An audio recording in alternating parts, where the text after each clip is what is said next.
Bismillahirrahmanirrahim. Assalamualaikum warahmatullahi wabarakatuh. Alhamdulillahirrahmanirrahim. Wassalatu wassalamu ala sawfi anbiya wa mursalin wa ala alihi wa sahbihi ajma'in. Asyhadu an la ilaha illallah wa asyhadu anna Muhammadan rasulullah. Kepada yang terhormat Bapak dan Ibu pengawas Kabupaten Bangka Belitung, selamat datang di Kota Bandung Bapak Ibu. Kepada yang terhormat Bapak Kepala Sekolah SDN 061 Cijerah, dan kepada yang saya cintai Bapak Ibu SDN 061 Cijerah, terima kasih atas kesempatannya.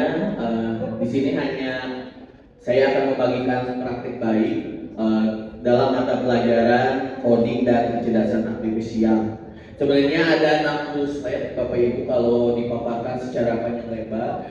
Hanya saya ambil sedikit-sedikit yang intinya dan praktik baik saya di dalam kelas Bapak Ibu.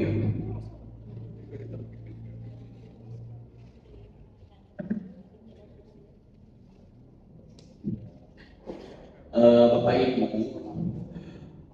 coding dan kecerdasan artifisial ini ditetapkan di tahun sekarang Bapak Ibu ya. Kenapa sih coding dan kecerdasan artifisial itu perlu diterapkan di Indonesia? Karena coding dan kecerdasan artifisial itu bisa melatih anak secara logika berpikir, memecahkan masalah, lalu penguasaan matematika juga bisa meningkat. Jadi untuk meningkatkan potensi anak itu sendiri.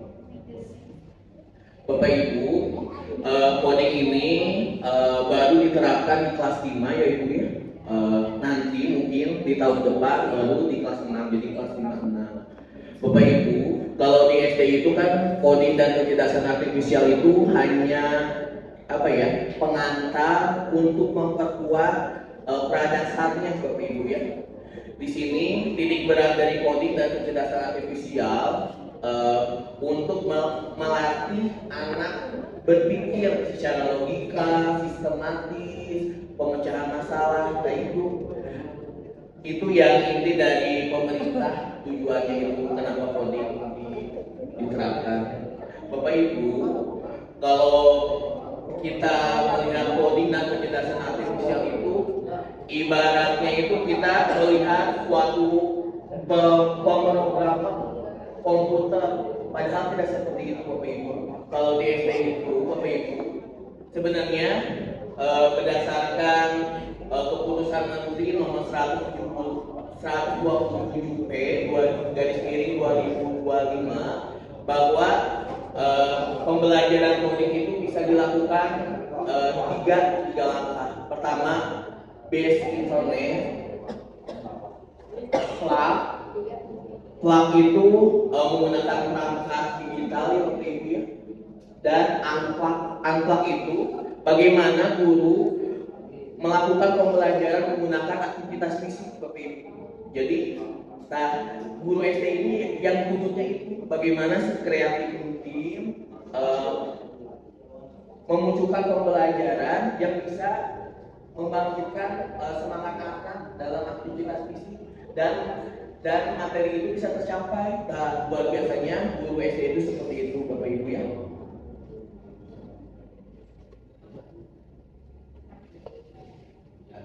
Bapak Ibu, berdasarkan keputusan Menteri KKA ini ada 4 opsi untuk diterapkan di sekolah dasar. Pertama, intrakurikuler Bapak Ibu ya, mata pelajaran pilihan atau terintegrasi pada mata pelajaran, misalnya pada mata pelajaran PKN tentang etika misalnya Bapak Ibu ya, bagaimana kita bermedia sosial seperti itu, atau dalam matematika coding seperti itu ya, untuk melatih logika anak, atau kokurikuler membuat project ya Bapak Ibu ya, bentuknya tentang KKA itu sendiri, atau masuk ekstrakurikuler, siapa yang siswa yang berminat dan memiliki bakat bisa milih itu. Sekolah kami SDN 061 Cijerah itu memilih opsi yang pertama, yaitu masuk ke intrakurikuler, masuk ke mata pelajaran pilihan. Kenapa demikian? Berdasarkan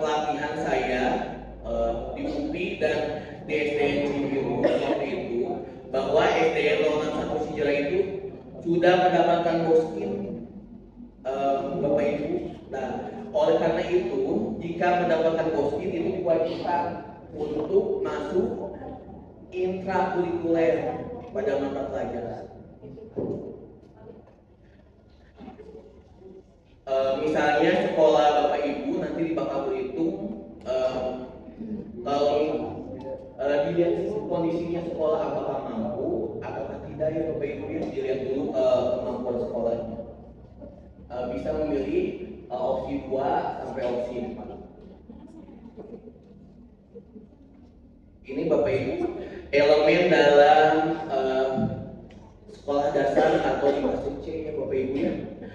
Kalau di fase C ini hanya 4 elemen Bapak Ibu ya. Pertama elemen berpikir komputerasional, elemen literasi digital, dan yang ketiga elemen literasi dan etika artifisial, kecerdasan artifisial, dan keempat itu adalah pemanfaatan dan pengembangan kecerdasan artifisial. Ya Bapak Ibu ya. Tidak sampai membuat programmer dari nol Bapak Ibu. Itu adanya di fase E Bapak Ibu ya, di SMA atau di SMK.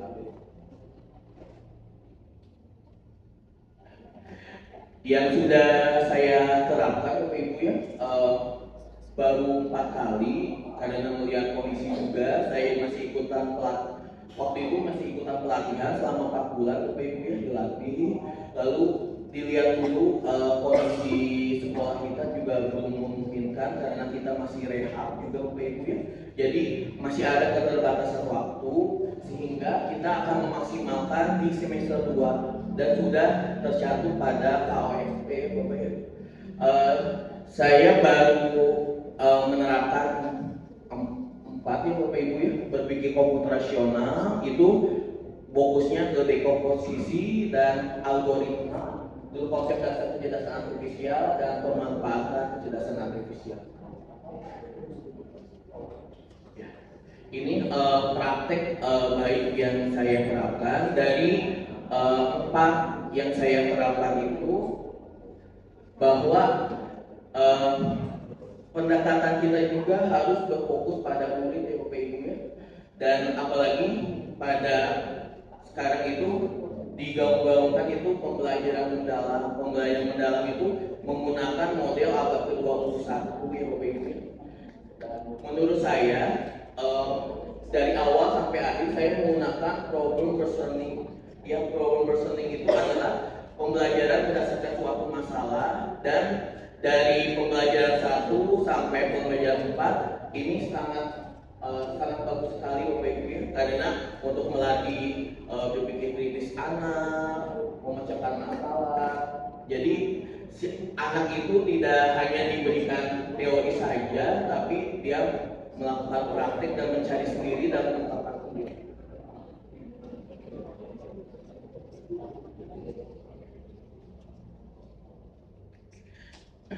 Yang 4 ini saya jabarkan Bapak Ibu ya. Bapak Ibu sudah tahu berpikir komputerasional itu apa? Berpikir komputerasional itu memiliki 4 prinsip ya Bapak Ibu. Yang pertama dekomposisi, pola, abstraksi, dan algoritma. Dekomposisi itu adalah pemecahan masalah yang masalahnya besar itu dipecah-pecah menjadi masalah yang lebih kecil-kecil seperti itu. Nanti saya jelaskan ya Bapak Ibu ya. Lalu abstraksi itu adalah mengambil hal yang penting dan mengabaikan hal yang tidak penting. Lalu pola itu anak-anak itu belajar tentang pola. Jadi pola yang terus-menerus dan berulang-ulang. Lalu algoritma itu adalah susunan langkah-langkah, tapi langkah-langkah di sini mendapatkan langkah-langkah yang efektif dan efisien seperti itu. Lalu saya juga kalau algoritma itu saya mengambil pemecahan masalah yang mencari hak karun. Jadi anak-anak itu dikasih lembaran LKPD, bagaimana langkah-langkah atau pola yang bisa dia ambil untuk mencari harta karun seperti itu. Lalu kalau cerdasan AA ini menggunakan Google Map ya Bapak Ibu, menggunakan Google Map. Setelah anak menggunakan Google Map, baru dia mengungkapkan apa itu kecerdasan artifisial, lalu menguraikan manfaat kecerdasan artifisial. Yang pertama yang praktek baik ini dekomposisi yang Bapak Ibu ya, memecahkan masalah sehari-hari yang anak pernah rasakan. Ya, saya di sini saya menggunakan Chromebook dan menggunakan aplikasi Google Slide. Sebenarnya ini tidak harus menggunakan Google Slide Bapak Ibu ya, menggunakan LKPD juga bisa Bapak Ibu ya, hal yang sederhana. Jadi tidak harus menggunakan Chromebook atau semacamnya. Saya menanyakan kepada anak misalnya, anak-anak, apakah kalian pernah kehilangan, lupa membawa buku? Iya Pak. Apakah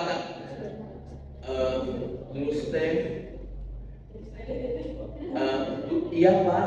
Kenapa bisa hal itu terjadi? Karena dia belum dipecahkan masalahnya. Oh berarti kita harus melakukan langkah lebih langkah agar masalah itu bisa cepat terselesaikan. Nah, dari dekomposisi ini anak kan berpikir bagaimana langkah-langkah agar bukunya itu tidak ketinggalan lagi. Jadi kan itu berhubungan dengan kehidupan sehari-hari ya Bapak Ibu ya. Misalnya kalian pernah lupa tiket? Pernah Pak. Kenapa bisa lupa tiket? Oh berarti kita harus seperti itu. Dan sebagainya Bapak Ibu ya. Misalnya kelas ini kotor misalnya. Kita pecah menjadi masalah-masalah yang sederhana, yang kecil-kecil. Kelas yang kotor itu kita bisa pecah-pecah sebagai apa saja. Misalnya pertama kita menyapu, maka dekomposisi yang pertama. Yang kedua mengepel, langkah dekomposisi yang kedua. Dan menyapu itu langkah-langkahnya seperti apa? Nah, anak-anak itu dilatih untuk menguraikan langkah-langkah tersebut. Akhirnya kelasnya menjadi bersih.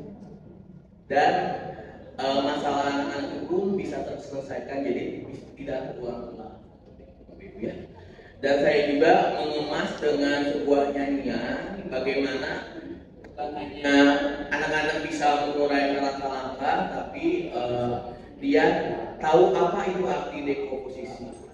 Seperti itu. Saya buat nyanyian, tapi nggak usah nyanyi ya. Nyanyinya itu lagunya Potong Bebek Ames. Saya nyanyikan sedikitnya. Komputasional ada 4 langkah, salah satunya dekomposisi. Dekomposisi memecah masalah besar menjadi kecil-kecil. Dekomposisi memecah masalah besar menjadi kecil-kecil. Itu emang anak itu kan perlu nyanyian, aktivitas ya, apalagi SD ya, joyfulnya harus keluar, harus bahagia agar dia mendapatkan materi itu secara maksimal ya Bapak Ibu ya. Lalu saya pada kegiatan ini saya menampilkan cerita tentang bagaimana cara burung gagak itu menyelesaikan masalah.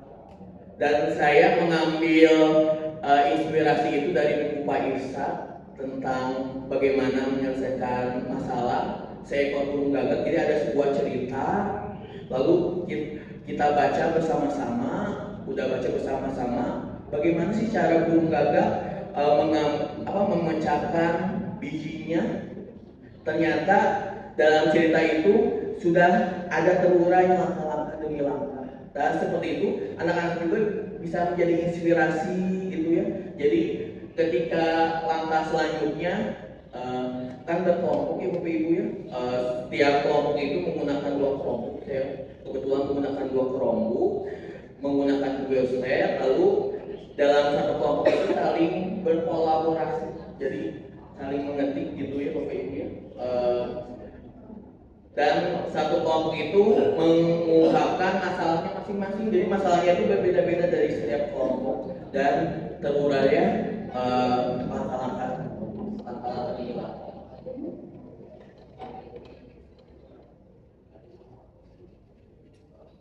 Sebenarnya ada di YouTube saya,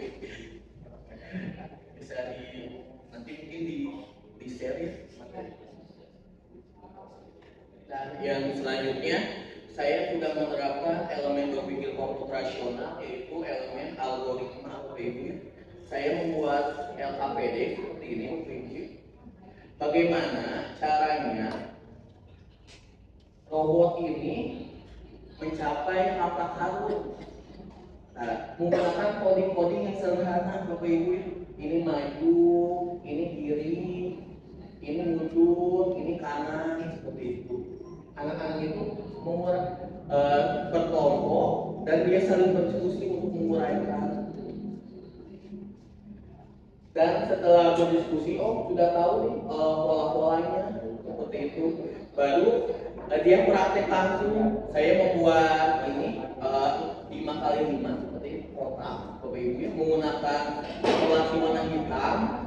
Itu sih sederhana, tidak usah menggunakan menggunakan kata Bapak Ibu kotak itu pakai lakban. Udah pakai lakban, nanti ada yang berperan sebagai robot di situ, ada yang menembakkan pola-polanya, ada yang menginstruksikan. Nanti kata anak ini maju, belok kiri gitu, maju gitu sampai ke atas. Dan saya mengajarkan ini itu cukup lama sekali, padahal yang sederhana ya Bapak Ibu ya, sederhana sekali. Tapi anak-anak walaupun sulit, ya kata dia sulit, tapi sangat anteng sekali. Anteng itu apa ya bahasa Indonesianya teh? Ya seperti itu.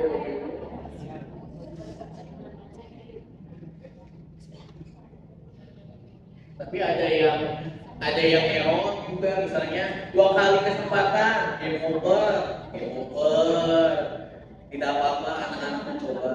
Ada yang betul, saya membuat video ini anak-anak menerapkan algoritma.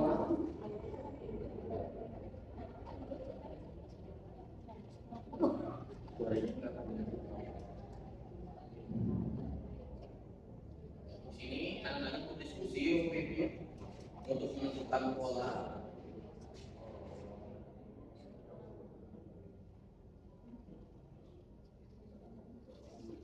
Suaranya tidak terdengar, tidak. Udah itu dia yang menyusun denahnya di dalam kotak tersebut, Bapak Ibu ya. Terus ada yang menyusun pola-polanya.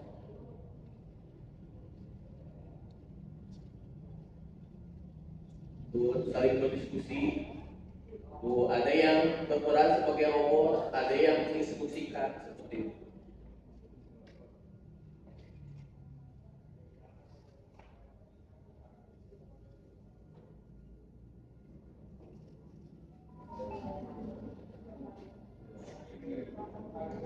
Ya sampai harta karun berakhir seperti itu Bapak Ibu ya.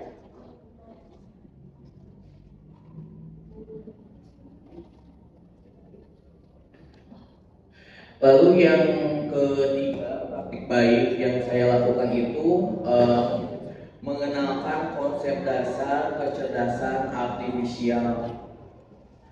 Sebelum masuk ke kecerdasan artifisial, anak mengenal, berarti dia harus mengenal dulu konsep dasar berpikir komputasional. Baru menuju sini Bapak Ibu. Saya juga mengemas dengan nyanyian juga Bapak Ibu ya di situ. Dan pertamanya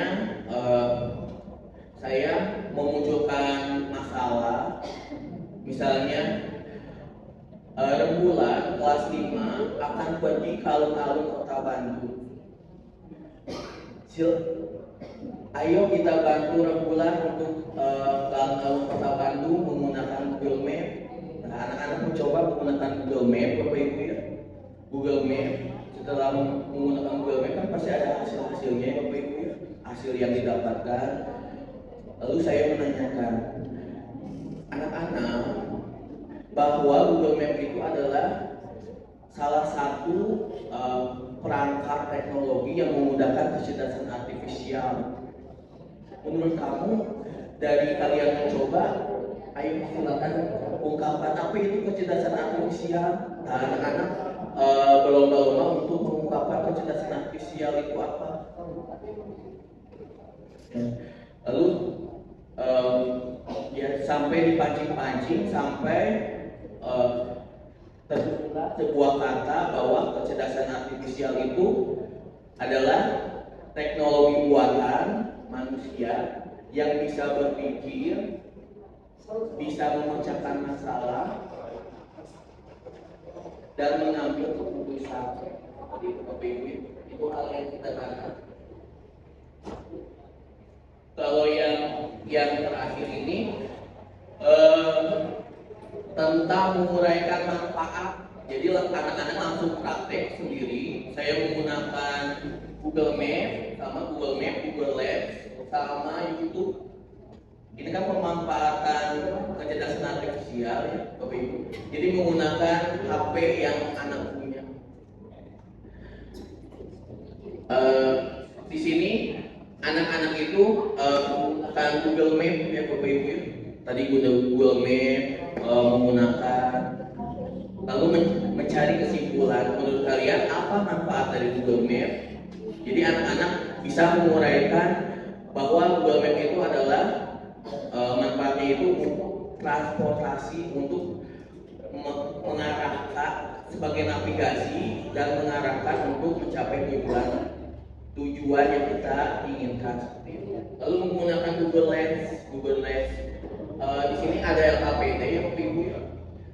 Di sini ada objek-objek gambar. Di sini ada gambar bendera Brunei Darussalam, ada Laos. Jadi anak yang mencari menggunakan Google Lens. Oh ternyata ini Brunei Darussalam. Nanti ada bacaan seperti itu. Lalu ada Laos seperti itu.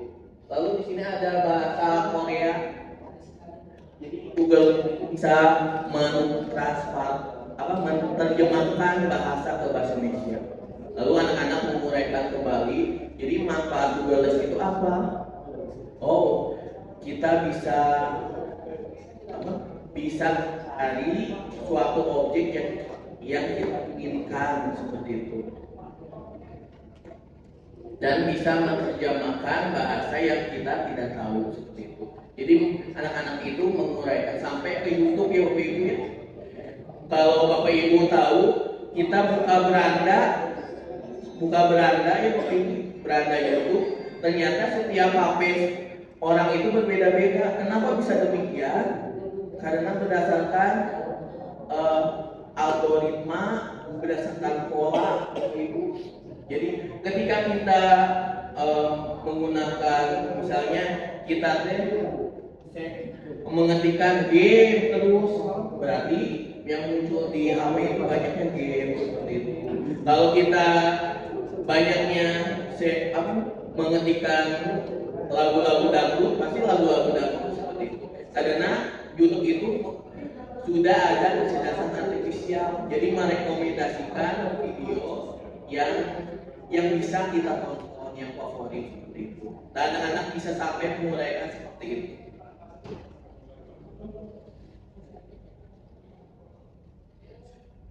Saya dapat kesimpulan dari berbagai praktek yang saya lakukan. Oh berarti KKA ini bisa kita terapkan. Pertama, kita harus memiliki teknik yang menarik. Bagaimana anak-anak itu bisa aktif, gembira, jadi belajar tapi dia mendapatkan ilmu pengetahuan. Salah satunya saya mengemas dengan nyanyian itu jadi kekuatan. medianya juga harus bervariasi Bapak Ibu. Memang guru SD ini kalau di KKI ini dituntut sangat kreatif sekali Bapak Ibu ya. Bagaimana konsep dasar KKI itu bisa tersampaikan dengan apa? Tersampaikan dengan baik kepada anak, tapi tidak menggunakan teknologi. Nah itu sangat susah sekali Bapak Ibu.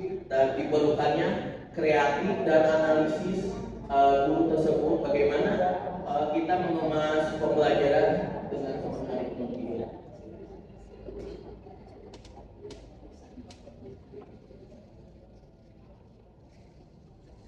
Ya, manajemen kelas juga itu harus Bapak Ibu. Biasanya kalau saya di awal itu menggunakan kesempatan kelas dan alur pembelajaran. Jadi ketika kalian menggunakan kata anak-anak itu tahu langkah-langkah demi langkahnya. Jadi tidak dan pastinya adanya interaksi feedback ya. Jika anak melakukan hal yang baik, kita acungkan jempol dan katanya.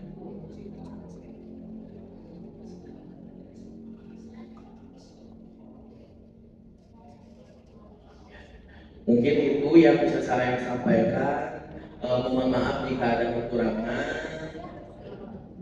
Saya ucapkan terima kasih banyak ya Bapak Ibu ya atas kesempatannya, sehingga saya bisa menyampaikan praktek baik saya.